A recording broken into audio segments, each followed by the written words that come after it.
এখন আবার দেখলাম আজকে নতুন দল করবে। আবার এই নতুন দল করার জন্য আবার আওয়ামী লীগের লোকদের কাছে ধর্ণা দিচ্ছে।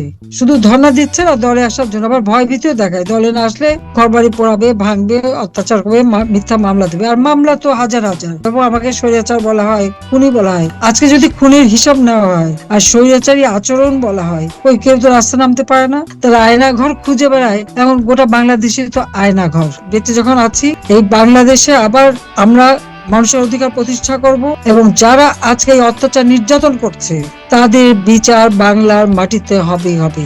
আজকে জঙ্গিদের নিয়ে, সন্ত্রাসীদের নিয়ে ওই সুদখোর ইউনূস সে আজকে তার রাষ্ট্র পরিচালনা করছে, তারও দিন শেষ হয়ে আসছে। কাজে আমি এইটুকু বলবো যে সবাই ধৈর্য ধরেন, ইনশাল্লাহ পরিবর্তন আসবেই। আজকে একজন ক্ষমতা দখল করে আছে সম্পূর্ণ অবৈধভাবে, যার কোনো জনগণের ম্যান্ডেট নেই, সাংবিধানিক কোনো ভিত্তি নেই। সেই সুদখোর খুনি জঙ্গি ইউনূস ক্ষমতা দখল করেছে জবরদস্তি করে। এই 2024 সালের আগস্ট মাস পর্যন্ত আওয়ামী লীগ সরকার ক্ষমতায় ছিল। মানুষের জীবন নিরাপত্তা ছিল, মানুষ শান্তিতে থাকতে পারত, নিরাপদে চলতে পারত। অন্তত সেইটুকু আমরা করতে পেরেছিলাম। অন্ন, বস্ত্র, বাসস্থান, চিকিৎসা, শিক্ষার ব্যবস্থা করে বাংলাদেশ একটা শান্তিপূর্ণ অসাম্প্রদায়িক চেতনায় সৌহার্দ্যপূর্ণ ভাবে বাংলাদেশটা এগিয়ে যাচ্ছিল। মনে হলো বাংলাদেশের মানুষের এই শান্তি বা এগুলি বোধহয় অনেকের পছন্দ হয় না। গভীর এক চক্রান্তের মধ্য দিয়ে এমন একটা অবস্থা সৃষ্টি করে যে আজকে একজন ক্ষমতা দখল করে আছে সম্পূর্ণ অবৈধভাবে। আমাকে আর রেহানাকে তো মেরে ফেলারই তাদের প্ল্যান ছিল। এমনকি 32 নম্বর বাড়িটা পর্যন্ত তারা যে স্মৃতিটুকু নিয়ে আমরা বেঁচেছিলাম সেটাও ধ্বংস করে দিয়েছে। অথচ সেই বাড়িটা আমরা জনগণকে দান করে দিই।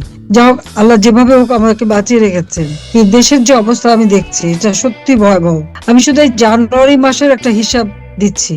জানুয়ারি মাসে হত্যাকাণ্ড ঘটেছে প্রায় 214টা, তার মধ্যে চুরি হয়েছে 171টা, ডাকাতি সেটাও 100-র কাছাকাছি, অপহরণ 105টা, নারী এবং শিশুকে নির্যাতন, ধর্ষণ প্রায় 1440টির মতো ঘটনা ঘটেছে।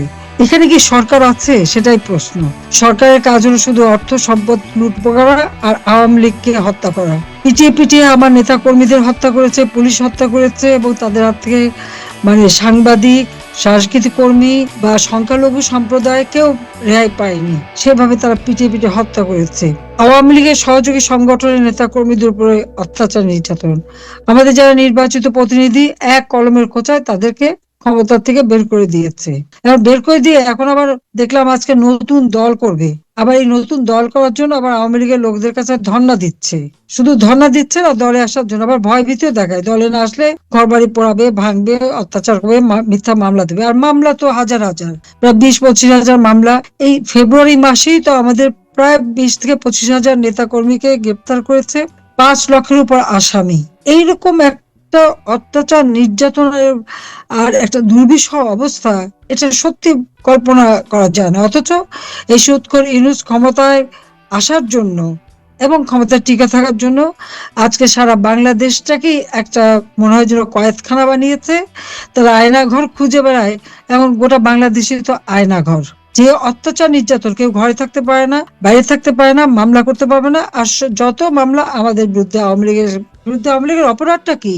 জাতির পিতা বঙ্গবন্ধু শেখ মুজিবুর রহমানের নেতৃত্বে আওয়ামী লীগ তো বাংলাদেশের জনগণকে ঐক্যবদ্ধ করে দেশ স্বাধীন করেছে। 48 সাল থেকে সেই ছাত্রলীগ বঙ্গবন্ধু শেখ মুজিব গড়ে তুলেছিলেন। আমরা মাতৃভাষায় কথা বলার অধিকার পেয়েছি। আওয়ামী লীগ যখনই ক্ষমতা এসেছে বাংলাদেশে আর্থসামাজিক উন্নতি হয়েছে। আজকে গ্রাম পর্যায়ে পর্যন্ত উন্নয়নের ছোঁয়া লেগেছিল, কিন্তু এখন একে একে সব ধ্বংস করে দিয়েছে। অর্থনীতি সম্পূর্ণ ধ্বংস, আইন শৃঙ্খলার চরম অবনতি, মানুষের নিরাপত্তা নাই। এই অবস্থার মধ্যে দিয়ে দেশ যাচ্ছে। তবে এইভাবে একটা দেশ চলতে পারে না। এর বিরুদ্ধে সকল জাতি, আমাদের দেশের যারা জনগণ, একসময় আমাদের বিরুদ্ধে যখন নানা ধরনের মিথ্যা অপবাদ ছড়ানো হয়েছিল এবং আমাকে স্বৈরাচার বলা হয়, খুনি বলা হয়। আজকে যদি খুনির হিসাব নেওয়া হয় আর স্বৈরাচারী আচরণ বলা হয়, ওই কেউ তো রাস্তা নামতে পারে না। আমার সময় তো দেখলাম ছাত্ররা 7ই জুলাই থেকে নিয়ে সমানে আন্দোলন করেছে, কই তাদের উপরে পানিও মারা হয়নি, সাউন্ড গ্রেনেডও মারা হয়নি, পিটানো হয়নি। আজকে স্কুল শিক্ষক, মাদ্রাসার শিক্ষক, ছাত্র, শ্রমিক কেউই তো বাদ যাচ্ছে না, যে নামে তাদের উপরে অত্যাচার, নির্যাতন এবং তাদেরকে হত্যা করা, এবং যারা আহত, যখন আহত হয় বা নিহত হয়, আমি তো জুডিশিয়াল ইনকোয়ারি কমিটি করে দিয়েছিলাম, কিন্তু সেই কমিটি কাজ করতে দেয়নি। যারা আহত হয়ে হাসপাতালে ছিল, আমাদের তখনকার আমাদের যে স্বাস্থ্যমন্ত্রী সামন্তলাল সেন এবং আমাদের প্রতিমন্ত্রী রোকেয়া প্রত্যেকটা হাসপাতালে গেছে, দলমত নির্বিশেষে যারাই তখন আহত প্রত্যেকের আমরা চিকিৎসা করিয়েছি বিনা পয়সায়, সকলকে নগদ টাকা দিয়ে সাহায্য করেছি। যারা মারা গিয়েছিল তাদেরকে গণভবন দিয়ে তার পরিবারকে নিয়ে এসে তাদেরকে সাহায্য করেছি। অথচ এরপরে আমি চলে আসার পরে তো আর কারো চিকিৎসাও হয়নি, সাহায্য তো দূরের কথা। এখন তারা যখন আন্দোলন করে তাদেরকেও বাসে করে নিয়ে অজ্ঞাত স্থানে নিয়ে যায়। আর আওয়ামী লীগের যে এত নেতাকর্মী, সহযোগী সংগঠনের নেতাকর্মী গ্রেপ্তার করলো, তারা কোথায়? তাদেরও তো অনেকের খোঁজ পাওয়া যাচ্ছে না। তাদেরকে কোন গুম খুন করে ফেলা হলো কিনা সেটাই সন্দেহ।